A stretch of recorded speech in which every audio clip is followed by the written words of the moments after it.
Hello everyone. तो कैसे आप सभी, स्वागत है आप सभी का साइंस अड्डा यूट्यूब चैनल पे। मैं अमरजीत कुमार आप सभी का हार्दिक स्वागत करता हूं। तो कैसे आप सभी, पहले बताइए। आशा करता हूं कि आप सभी बहुत अच्छे होंगे और अच्छे से पढ़ाई कर रहे होंगे। मैं अब बार बार लगातार ये कहता हूं कि मैं जब भी पढ़ाने आता हूं तो हर एक बार नए अंदाज में आता हूं और आपको कुछ नया सिखा के जाता हूं। तो आज हम लोग क्लास 10th का केमिस्ट्री का चैप्टर नंबर फर्स्ट पढ़ने वाले हैं, जो कि हम लोगों का बहुत ही इंपॉर्टेंट चैप्टर है, जो कि हर एक बार एग्जाम में पूछता है। तो हम लोग बिना देरी किए हुए चैप्टर को स्टार्ट करेंगे। उसके पहले अगर आप हमारे चैनल पे नए हैं तो प्लीज़ हमारे चैनल को सब्सक्राइब कीजिए। वीडियो अच्छा लगा हो तो वीडियो को लाइक कीजिए, कमेंट कीजिए, शेयर कीजिए, ताकि ऐसी हेल्पफुल वीडियो आप तक हमेशा पहुंचती रहे। तो चलिए हम लोग पहले स्टार्ट करते हैं चैप्टर, उसके बाद बीच बीच में बातें तो होती रहेंगी। तो पहले आप लोग एकदम अच्छे से इत्मीनान से पेन पेपर लीजिए, बैठिए अच्छे से, क्योंकि जब पढ़ाई करते हो तो आपका माइंड एकदम कॉन्सेंट्रेट पे होना चाहिए। किसी भी डाइवर्स होगा तो फिर आपको समझ में नहीं आएगी। तो पिछले क्लास में हम लोगों ने बायोलॉजी पढ़ा था, फिजिक्स का भी चैप्टर चल रहा है, बायोलॉजी फिजिक्स। आज हम केमिस्ट्री स्टार्ट करने वाले हैं, मतलब कि हम हर एक क्लास 10th के हर एक सब्जेक्ट को कवर करेंगे बारी बारी से। तो अगर आप चाहते हैं कि मैं ऐसे वीडियो बनाता तो प्लीज़ हमारे चैनल को सब्सक्राइब कीजिए, सपोर्ट कीजिए, ठीक है। चलिए स्टार्ट करते हैं।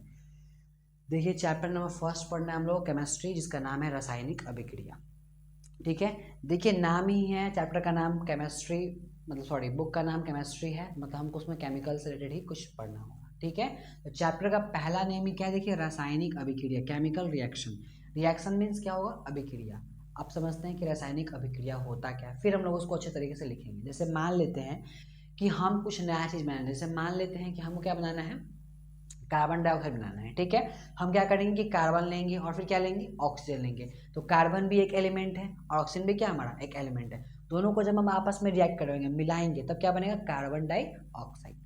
ठीक है, तो मतलब कि जब आप कोई भी दो या दो से अधिक एलिमेंट, मतलब कि जो पीरियोडिक टेबल आप पढ़ते हो तो उसमें हमारे पूरे 118 एलिमेंट आते हैं। ठीक है, उसमें से हमारा मेटल्स भी है, नॉन मेटल्स भी है, संक्रमण धातु है, फिर इनर्ट गैसेस भी है, हाइड्रोजन, बहुत सारा है। ठीक है, तो उनमें से ही हम लोग कुछ एलिमेंट को लेंगे और कुछ नया चीज़ बनाने का प्रयास करेंगे। ठीक है, तो मतलब कि कोई दो या दो से अधिक एलिमेंट को हम लेंगे, लेने के बाद हम कोई रिएक्शन करवाएंगे। क्या करेंगे, उनको रिएक्शन करवाएंगे। रिएक्शन जब करवाएंगे तब कोई नया पदार्थ मिलेगा, उसी प्रोसेस को हम लोग बोलते हैं रासायनिक अभिक्रिया। मीन्स मतलब कि जब दो या दो से अधिक पदार्थ जब दो या दो से अधिक तत्व मिल करके एक नया पदार्थ का निर्माण करेंगे तो क्या कहलाएगा, हमारा रासायनिक अभिक्रिया, मीन्स केमिकल रिएक्शन। ठीक है, तो आप लोग समझ गए मैंने क्या कहा, कि जब आप एक एलिमेंट फिर दूसरे एलिमेंट दोनों को आपस में मिलाएंगे तो क्या करेगा, वो एक रिएक्ट करेगा, दोनों का आपस में संयोग होगा, तो हम लोग क्या बोलेंगे, कोई नया पदार्थ बनेगा। और उसी प्रोसेस, उसी प्रक्रिया को हम लोग बोलते हैं रासायनिक अभिक्रिया। तो चलिए लिखते हैं सबसे पहला कि रासायनिक अभिक्रिया होता क्या है। रासायनिक अभिक्रिया मीन्स हम होता है हमारा केमिकल रिएक्शन। तो इसमें क्या लिखेंगे, जब दो या दो से अधिक तत्व आपस में मिलकर नए पदार्थ का निर्माण करते हैं। ठीक है, तो उसको हम लोग बोलते हैं रासायनिक अभिक्रिया। कहने का मतलब देखिए हमने क्या लिखा, जब दो या दो से अधिक तत्व आपस में मिलकर के नए पदार्थ का निर्माण करते हैं, क्या कहलाएगा, रासायनिक अभिक्रिया कहलाता है। क्या कहलाएगा, रासायनिक अभिक्रिया कहलाता है। एग्जाम्पल के तौर पे हमने क्या लिया, हाइड्रोजन ले लिया और प्लस क्या ले लिया, ऑक्सीजन ले लिया। तो इसको क्या बनाएगा हम लोग, इसको क्या बनाएंगे हम लोग, जल बनाएंगे। फिर अगर हम लोग कार्बन ले लेते हैं प्लस का ऑक्सीजन ले लेते हैं तो क्या बनाता है, कार्बन डाइऑक्साइड बनाता है। ठीक है, मतलब कि जब आप कोई सिंपल एलिमेंट, मतलब जो एलिमेंट है हमारे पीरियोडिक टेबल में पूरे 118 होते हैं। ठीक है, तो उनमें से जो आप एलिमेंट को लेते हो और लेने के बाद अगर आप दोनों को मिलाते हो तो कोई नया पदार्थ बनेगा, उसी प्रोसेस को हम लोग बोलते हैं रासायनिक अभिक्रिया। ठीक है, तो आप एक बार देख लीजिए, मैंने जो लिखा है आपको स्क्रीनशॉट ले सकते हैं, फिर हम लोग आगे चलेंगे। ठीक है,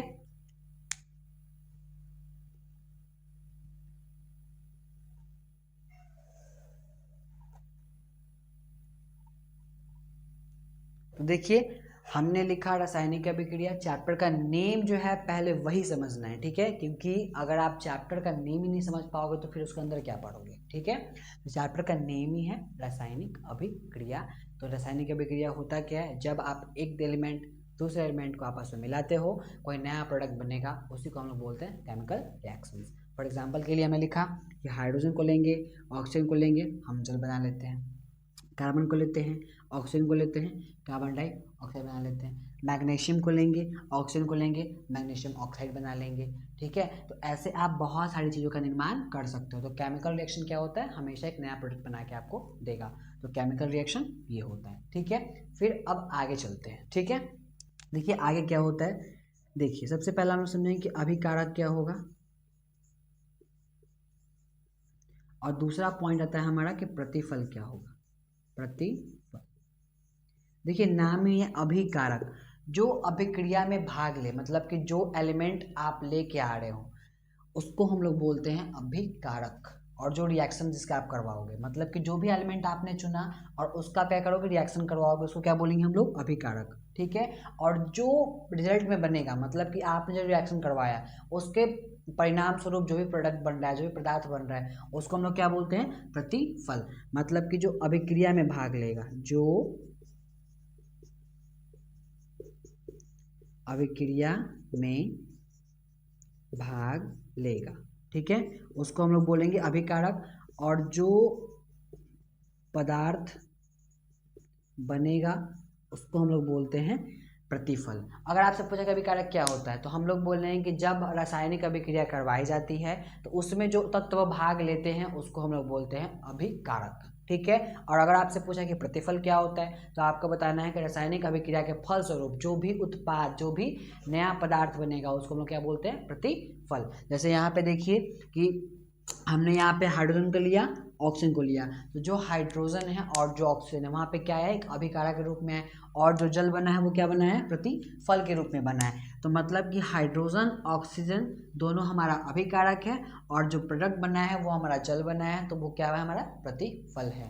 तो अगर आप इतने अच्छे तरीके समझ गए हैं तो प्लीज़ एक बार आप बता सकते हैं कि हो गया, अच्छे समझ में आ गई, नहीं आ रही है, प्लीज़।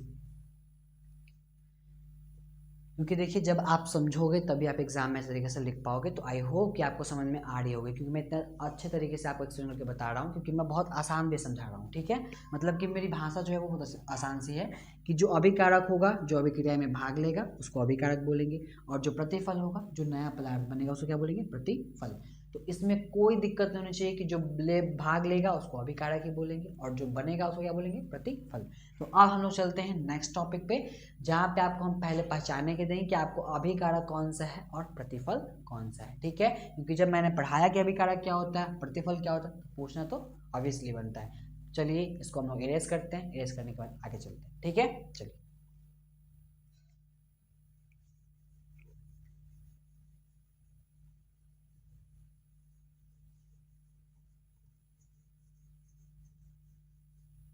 तो चलिए हम लोग स्टार्ट करते हैं। देखिए सबसे पहला, अगर हम यहाँ पे अभिकारक तथा प्रतिफल की पहचान करें, क्या करें, पहचान करें। ठीक है, स्टार्ट करते हैं। देखिए पहला क्वेश्चन है आपका,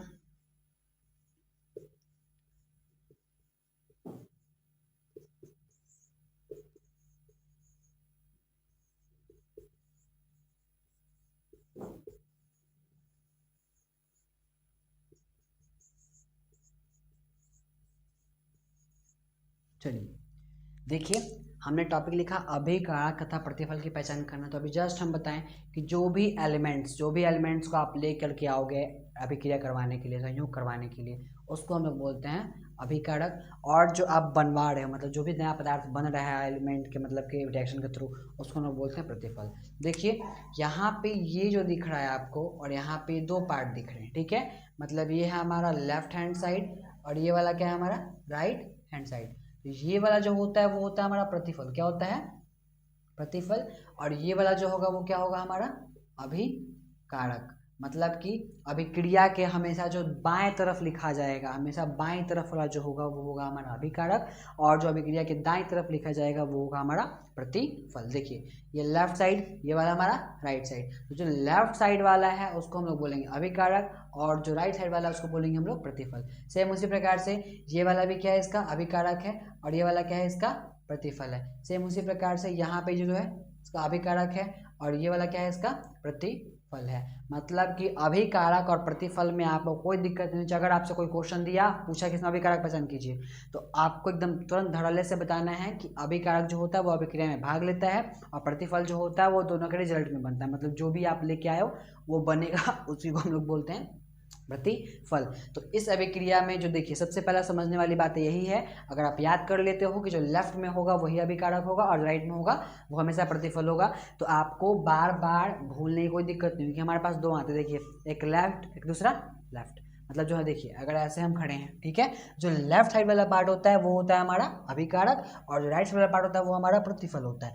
मतलब कि अगर आप अच्छे से समझना चाहते हो तो अपने हाथ का प्रयोग कीजिए, ठीक है, क्योंकि आपका हाथ ही आपको माइंड को कंसंट्रेट कर सकता है। ठीक है, कि अगर आप चाहते हो कि आप अच्छे से पढ़ो तो अपने वीडियो को स्क्रॉल करना सबसे पहले बंद करो, ठीक है, और एकदम अच्छे से पढ़ो। ठीक है, चलिए, तो अभिकारक प्रतिफल आई होप समझ गए होंगे। तो चलिए अब आगे चलते हैं। क्या चलते हैं?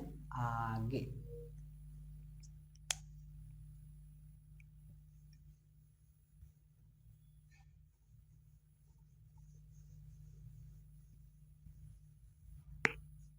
चलिए अब हम लोग चलते हैं रासायनिक समीकरण। क्या चलते हैं?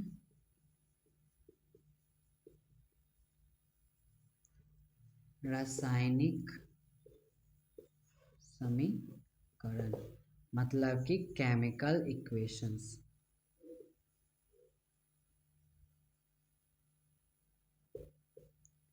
चलिए पढ़ते हैं कि केमिकल इक्वेशंस क्या होते हैं। उसके पहले अगर आप, मैं बार बार कह रहा हूँ कि अगर आप हमारे चैनल पर नए हैं तो प्लीज़ हमारे चैनल को सब्सक्राइब कीजिए, ठीक है, ताकि ऐसे हेल्पफुल वीडियो आप तक हमेशा पहुँचती रहे। और अगर आप चाहते हैं कि मैं ऐसे वीडियो बनाता रहूँ ताकि आपको हेल्प मिलता रहे, तो प्लीज़ हमें सपोर्ट कीजिए, ठीक है। चलिए एक बार पीछे जो पढ़ा है हम लोगों ने, आप एक बार देख लीजिए। अगर आपका डाउट है तो प्लीज़ कमेंट सेक्शन में कमेंट पिन कीजिए, ठीक है। पहले आप ये देख लीजिए, फिर हम लोग आगे चलते हैं।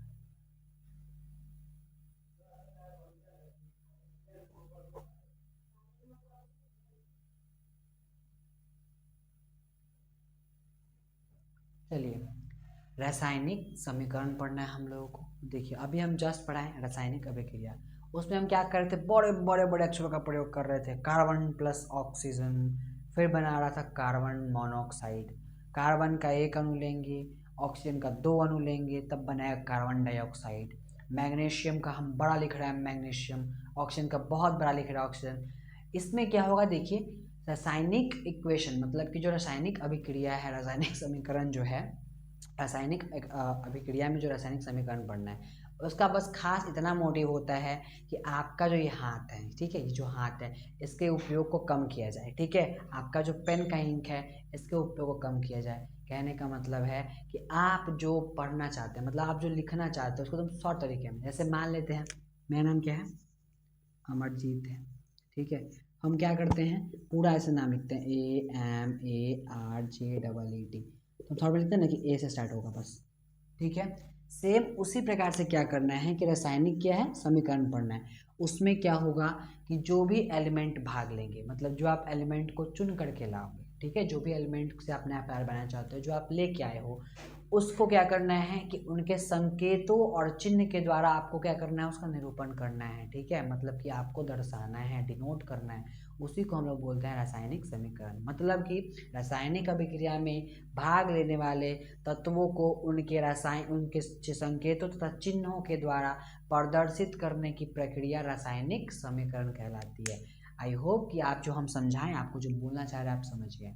हमने क्या कहा कि आप जो पेन है, आपका जो इंक है, आपका जो हाथ है, उनकी समय, उनका जो आप जो इतना हाथ से लिखते हो, आपके हाथों को आराम देने के लिए रासायनिक समीकरण बनाया गया, ताकि आप जो बड़े बड़े अक्षरों को लिखते हैं, कार्बन, ऑक्सीजन, मैग्नीशियम, इन सब चीज़ों को एकदम संकेतों और सूत्रों के द्वारा से निरूपण करना ही क्या कहलाता है, रासायनिक समीकरण कहलाता है। मतलब कि जो भी तत्व रासायनिक अभिक्रिया में भाग लेंगे उसको एक डिनोट करना है आपको संकेत से, चिन्ह से, उसी को हम लोग बोलते हैं रासायनिक समीकरण।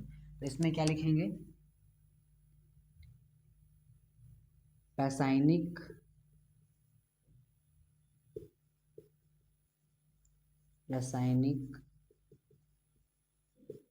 अभिक्रिया में भाग लेने वाले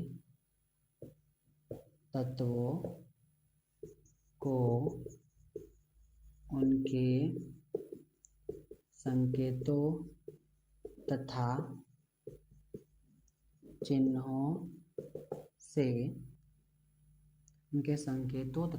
से निरूपित करना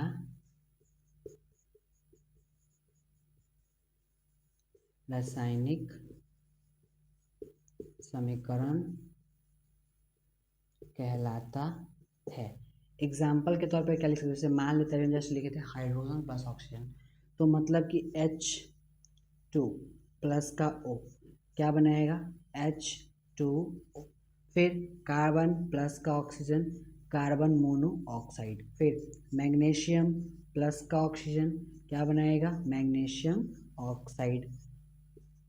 ठीक है, तो देखो यहाँ पे हम क्या किए, यहाँ पे जो हाइड्रोजन को ना लिखे, पूरा हाइड्रोजन ना लिखे, तो क्या किया हम केवल H लिखे, क्योंकि हाइड्रोजन को जब आप पीरियोडिक टेबल पढ़ोगे तो उसमें आपको H जो होता है, आप क्लास 9 के आप पढ़े होंगे आई होप, तो क्लास 9 में ही आपको पीरियोडिक टेबल पढ़ाया गया होगा। ठीक है, क्योंकि आप क्लास 10th के बच्चे तो इतना तो पता ही होगा कि हाइड्रोजन को ऐसे डिनोट करते हैं, तो आपको घरवाने को जो होते हैं कि H सर क्या लिखती है। ठीक है, H means hydrogen, O means oxygen, C means carbon, Mg मतलब मैग्नीशियम। ठीक है, तो जो आप बड़ा बड़ा लिख रहे थे, जो बड़ा बड़ा आप वर्ड लिख रहे थे, शब्द लिख रहे थे, उसको क्या किया हमने शॉर्ट के कर लिया। मतलब कि उनका जो चिन्ह था, जो भी उनका सिंबल था, हमने उससे उसको डिनोट कर दिया। मतलब जो H है वो हाइड्रोजन दिखा रहा है, जो O है वो ऑक्सीजन को दिखा रहा है, जो H2O है वो जल को दिखा रहा है। मतलब जो वाटर है H2O उसका फॉर्मूला है। ठीक है, तो हमने क्या किया, रासायनिक अभिक्रिया के भाग लेने वाले तत्वों को उनके संकेत चिन्ह या फिर संकेत सूत्रों भी आप बोल सकते हो, मतलब कि जो भी एलिमेंट रासायनिक अभिक्रिया में भाग लेंगे उनको उनके सिंबल से डिनोट करना क्या कहलाता है, हमारा रासायनिक समीकरण। इसमें आपके हाथों को आराम मिलेगा, आपके पेन का पैसा बचेगा, सब चीज़ बचेगा। ठीक है, तो आई होप कि आपको बात समझ में आएगा कि जो रासायनिक समीकरण होता है वो उसमें क्या होगा, जो भी एलिमेंट भाग लेंगे उसको केवल सिंबल से डिनोट करना क्या कहलाता है, हमारा रासायनिक समीकरण। ठीक है, तो अब हम लोग आगे चलेंगे कि टाइप्स ऑफ केमिकल इक्वेशन, मतलब कि रासायनिक समीकरण के कितने टाइप्स होते हैं। ठीक है, चलिए चलते हैं बिना कोई देरी किए।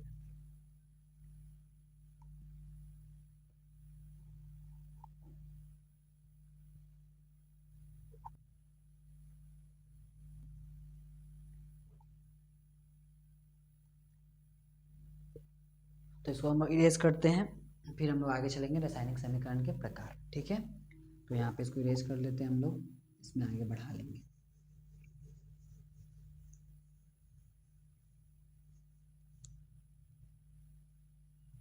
रासायनिक समीकरण के प्रकार, इसमें क्या लिखेंगे, टाइप्स ऑफ केमिकल इक्वेशंस। ठीक है, देखिए अभी हमने जस्ट पढ़ा रासायनिक समीकरण क्या होगा, अब हम लोग को पढ़ना है कि रासायनिक समीकरण के टाइप्स कितने होते हैं। मतलब कि जो भी आप इक्वेशन बना रहे हो वो बैलेंस्ड है, डिसबैलेंस्ड है, इसके बारे में पढ़ेंगे। ठीक है, तो सबसे पहला जो टाइप होता है वो होता है इसका संतुलित समीकरण। क्या होता है, संतुलित समीकरण। ठीक है, और दूसरा टाइप होता है वो होता है हमारा असंतुलित समीकरण। अब देखिए संतुलित क्या होता है, नाम में पता चल रहा है कि दोनों साइड बैलेंस होना चाहिए। ठीक है, और दूसरा क्या है, असंतुलित समीकरण जिसमें डिसबैलेंस्ड हो। ठीक है, जैसे मान लेते हैं कि एक साइड अगर हम आधा किलो लिए हैं, दूसरे साइड में कितना लेना चाहिए, आधा किलो लेना चाहिए। कहने का मतलब है कि अगर एक तराजू के जो एक साइड है लेफ्ट साइड में अगर हम 5 किलो का वजन रख रहे हैं, तो हमको राइट साइड में कितना रखना है, 5 किलो, तभी जाके वो क्या होगा, बीच में बैलेंस होगा। संतुलित में क्या होता है कि जो भी अभिक्रियाएं भाग लेने वाले तत्व हैं उनके जो अणुओं की संख्या है वो लेफ्ट एंड राइट, मतलब कि जो बायां है और जो दायां साइड है, दोनों पक्ष में क्या होना चाहिए, बराबर संख्या में होना चाहिए। डेट्स मीन संतुलित समीकरण। उसके बाद हमारा असंतुलित समीकरण। तो इसमें नाम से पता चल रहा है कि उसमें क्या होगा कि जो भी अभिक्रिया में भाग लेंगे उनको अणुओं की संख्या बायां और दायां दोनों में बराबर नहीं होगी, तो उसको हम लोग बोलते हैं असंतुलित समीकरण। संतुलित में क्या होगा कि जो भी अभिक्रिया में भाग लेने तत्व हैं उनका दायां और बायां दोनों पक्ष में अणुओं की संख्या समान हो। उसके बाद असंतुलित में क्या होगा कि दोनों साइड में अणुओं की संख्या समान नहीं होगी, दैट्स इज असंतुलित समीकरण। तो हम लोग इसको लिख लेते हैं कि संतुलित क्या होगा। यहाँ पर हम लोग लिखते हैं कि संतुलित समीकरण क्या होगा। संतुलित समीकरण देखिए, वैसा समीकरण जिनमें भाग लेने वाले तत्वों के अणुओं की संख्या दोनों पक्ष में बराबर हो, डेट्स मीन होगा हमारा संतुलित समीकरण। हमने क्या लिखा, वह समीकरण जिनमें भाग लेने तत्वों की संख्या दोनों साइड मतलब लेफ्ट एंड राइट दोनों साइड में क्या होना चाहिए, बैलेंस होना चाहिए, उसको हम लोग बोलेंगे संतुलित समीकरण, मतलब बराबर होना चाहिए। जैसे एग्जाम्पल के लिए अगर हम लिखें कि H2O तो इधर भी कितना आना चाहिए, H2O ही, ठीक है। अगर आप यहाँ पे 2 लगाओगे तो यहाँ पे भी क्या लगाना पड़ेगा, 2, ठीक है। फिर अगर हम लिखते हैं कि MgO2 और यहाँ पे भी क्या होगा 2MgO,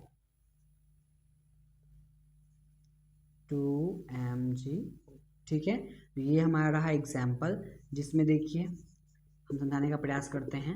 यहाँ पे देखिए बैलेंस पढ़ रहे हैं तो बैलेंस में क्या है कि दोनों साइड क्या होना चाहिए, अणुओं की संख्या समान होनी चाहिए। सेम उसी प्रकार देखिए यहाँ पे हाइड्रोजन कितना आया है, 2, ये इसका लेफ्ट साइड है, ये इसका राइट साइड है। इसे इधर भी हाइड्रोजन कितना आया है, 2, सॉरी इधर 4 आ गया है, सॉरी 2, ठीक है। आप देखिए इधर हाइड्रोजन कितना है, 4, इधर भी कितना है, 4। वैसे इधर देखिए ऑक्सीजन कितना है, 2, इधर भी ऑक्सीजन कितना है, 2। यहाँ देखिए मैग्नीशियम कितना है, इधर 2 है, ऑक्सीजन कितना है, 2 है, इधर भी 2 मैग्नीशियम है, ऑक्सीजन भी 2 है। मतलब कि जो भी अभिक्रिया में भाग लेने वाले पदार्थ थे उनका लेफ्ट एंड राइट दोनों में हमेशा समान संख्या आएगी, तभी वो होगा बैलेंस इक्वेशंस, अगर नहीं है तो वो होगा डिसबैलेंस इक्वेशन, बस, ठीक है। तो एक बार स्क्रीनशॉट ले लीजिए, फिर हम लोग चलते हैं कि असंतुलित का डेफिनेशन लिखेंगे, फिर एग्जाम्पल करेंगे, फिर हम लोग समझेंगे कि बैलेंस को इक्वेशन कैसे किया जाता है, ठीक है। क्योंकि बैलेंस इक्वेशन करना हमारे एग्जाम का मोस्ट इंपॉर्टेंट क्वेश्चन में से एक है जो हमेशा आप एग्जाम में पूछता है, ठीक है। तो मैं चाहता हूं कि अच्छे से बन जाए, तो प्लीज़ हमारे साथ बने रहिए, ठीक है। आप अगर चाहते हैं कि आपको सीखना है, पढ़ना है, सीखना है, तो प्लीज़ हमारे साथ हमारे वीडियो में बने रहिए।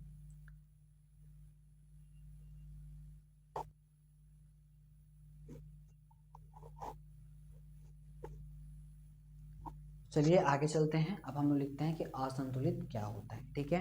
संतुलित हमने लिख लिया, इसी के नीचे हम यहाँ पे लिख लेते हैं कि असंतुलित क्या होगा। यहीं पे असंतुलित है तो इसी का लिख लेते हैं कि असंतुलित क्या होगा। देखिए वैसा समीकरण जिनमें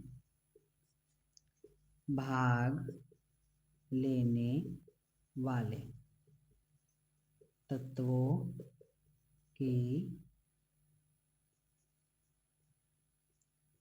अणुओं की संख्या दोनों पक्ष में असमान हो, डेट्स मीन होगा हमारा असंतुलित समीकरण।